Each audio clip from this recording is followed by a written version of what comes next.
Alors pour aborder sujet triste d'actualité, je suis avec Julien Vessière de Syndex. Bonjour Julien. Bonjour Jacques. On va parler des PSE. Les PSE, j'allais dire que c'est la saison. On a déjà quelques chiffres entre mars et décembre. Et d'ailleurs, où en est-on?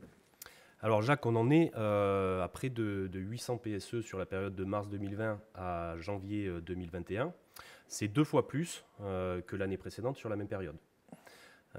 Et ce qu'on relève aussi, c'est un volume de salariés concernés qui est multiplié par 3, avec plus de 80 000 salariés concernés par les PSE sur cette même période. Auquel on ajoute les ruptures conventionnelles collectives, les accords de performance, etc. etc.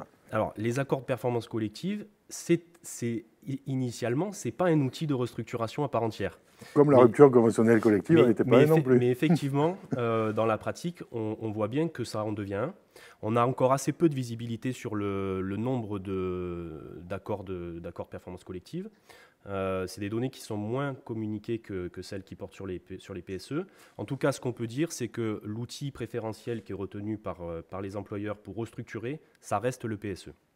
D'accord. Alors, comme l'épidémie a ses pics, on n'a pas atteint le pic du nombre de PSE puisqu'il est annoncé pour mai-juin, je crois. Oui, effectivement. Là aussi, quelques chiffres. Depuis le début de l'année, on est sur une vingtaine de PSE chaque semaine depuis le début d'année 2021.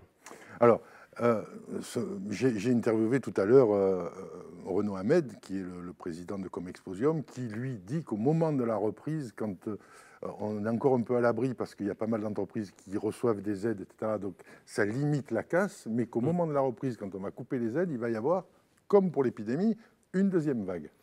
Effectivement, c'est un peu le risque qu'on voit apparaître. Il y a un enjeu très fort à ce que ces aides se poursuivent dans le temps.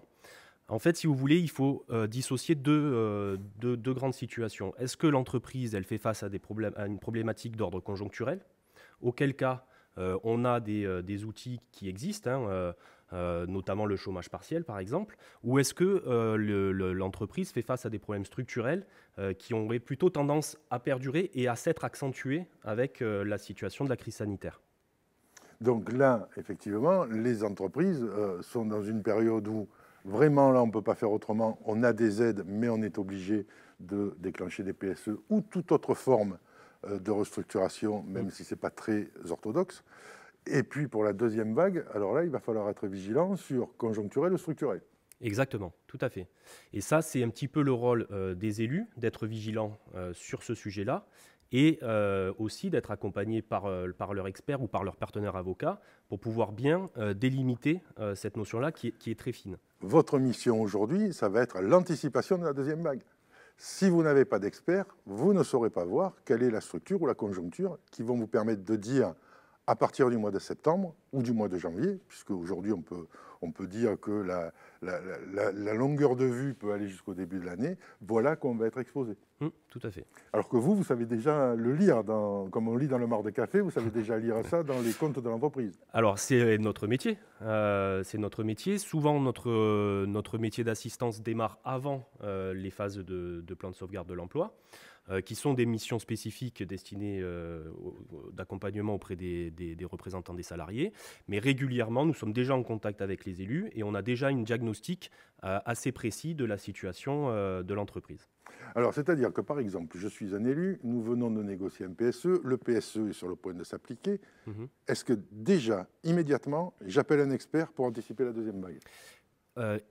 Idéalement, l'expert est déjà dans la boucle. C'est-à-dire que l'expert est déjà dans l'accompagnement des négociateurs et du CSE au moment de la négociation du plan de sauvegarde de l'emploi. C'est important parce qu'il va permettre d'étudier le motif économique. Est-ce que ce motif économique justifie, oui ou non, le recours à des licenciements forcés? Est-ce que le volume d'emplois concernés est convenable? Ou est-ce que finalement l'entreprise ne profite pas pour dégraisser un peu plus le mammouth que ce qui serait nécessaire? Et ensuite, le rôle de l'expert dans cette période-là, c'est d'accompagner les négociateurs sur tout l'aspect social, sur toutes les mesures sociales d'accompagnement, de sorte que ces mesures sociales collent au mieux, d'une part, aux besoins des salariés concernés, mais aussi aux moyens que l'entreprise peut dégager pour répondre à ses obligations légales liées au PSE. Alors pour ça, il y a une commission de suivi normalement. Tout à fait. Il y a un enjeu. Alors, à juste titre, on peut comprendre que les élus et les négociateurs négocient en priorité les mesures sociales d'accompagnement d'un point de vue de la formation, d'un point de vue des indemnités, etc., etc. Mais il y a un pan indispensable pour que le PSE puisse être effectif et se dérouler au mieux. C'est-à-dire que là, on est à la fois dans la mise en œuvre du PSE, mais également dans son suivi. C'est ce qu'on appelle la commission de suivi. Ce qu'on peut voir, nous, dans la pratique, c'est que cette commission de suivi, elle nécessite d'être plus musclée que ce qu'on peut voir d'ores et déjà. Quand je dis plus musclée, c'est à minima que cette commission de suivi soit paritaire, avec d'une part des représentants des salariés et des représentants de l'employeur, qui soient donc en nombre identique, avec une possibilité de départage, et donc ce qui signifie la présence de la directe à cette commission de suivi. C'est un enjeu extrêmement fort parce que on connaît toutes et tous des situations où le PSE peut être soumis à telle ou telle interprétation.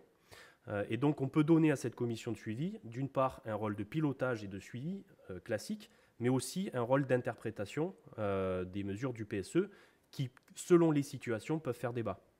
Alors, est-ce que vous, votre expérience, parce que vous êtes vous formateur, vous êtes expert comptable, vous couvrez réellement tous les besoins du CSE. Est-ce que par expérience, vous avez aujourd'hui des CSE qui musclent leur commission de suivi?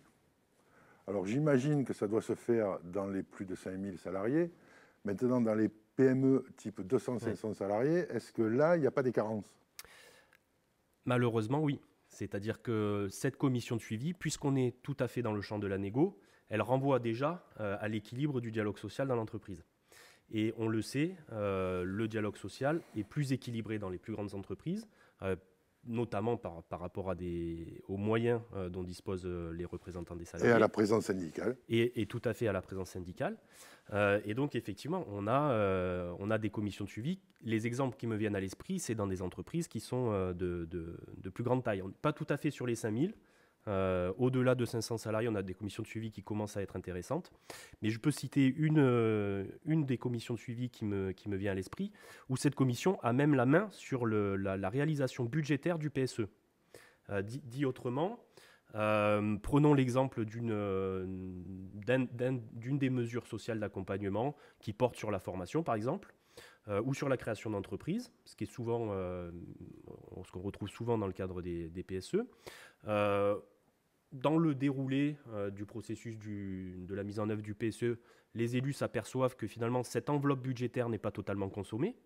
La commission de suivi à laquelle je pense a la possibilité de réaffecter une partie de ce budget sur d'autres mesures sociales d'accompagnement. Donc voilà par exemple un exemple de commission de suivi qui peut être intéressante. Est-ce que le déficit en commission de suivi suffisamment musclé est imputable aux représentants du personnel ou à une opposition de la direction d'avoir une commission de suivi? Nous, dans notre rôle, souvent, on insiste sur le sujet de la commission de suivi. Ensuite, on est dans le cadre d'une négociation et les partenaires sociaux, à juste titre, on le comprend tout à fait, ont dans un premier temps un intérêt très fort pour les mesures sociales en tant que telles. Et le sujet de la cellule de reclassement ou de la commission de suivi, je n'ai pas encore parlé de la cellule de reclassement, mais sur le sujet de la commission de suivi, c'est un sujet qui arrive en fin de négociation. En termes d'approche préférentielle, on pourrait estimer que cette commission de suivi, d'ailleurs moi je pense qu'il faut l'intituler commission de pilotage et de suivi, elle pourrait être un enjeu de négociation avant même de discuter des mesures sociales. Mais qui bloque? C'est le patron ou les représentants des salariés? Très souvent, ça commence à bloquer au moment où les élus demandent une commission paritaire. Parce que les employeurs préfèrent conserver la main sur cette commission de suivi, puisqu'elle aura pour tâche de départager tel ou tel salarié sur telle ou telle demande, notamment est-ce que cette formation, par exemple, est valable? Est-ce que cette offre valable d'emploi correspond ou non à ce qui était convenu dans le cadre du PSE? Et donc, on voit bien qu'il y a, d'un point de vue stratégique, du côté des employeurs, un enjeu à ce que cette commission soit à leur main. Alors, on voit que ça marche bien à partir de 500 salariés. Ce n'est pas parce que vous êtes moins de 500 salariés que vous devez subir plus la pression de l'employeur pour pour la mise en place de cette commission de suivi. Vous devez avoir une commission de suivi musclée, c'est elle qui va garantir derrière que les salariés qui vont quitter l'entreprise ou pas vont bénéficier de tout ce que prévoit l'accord et vont surtout avoir une interprétation juste des termes de l'accord. On va revenir dans une autre vidéo sur l'interprétation des textes de l'accord. Merci Julien. Merci.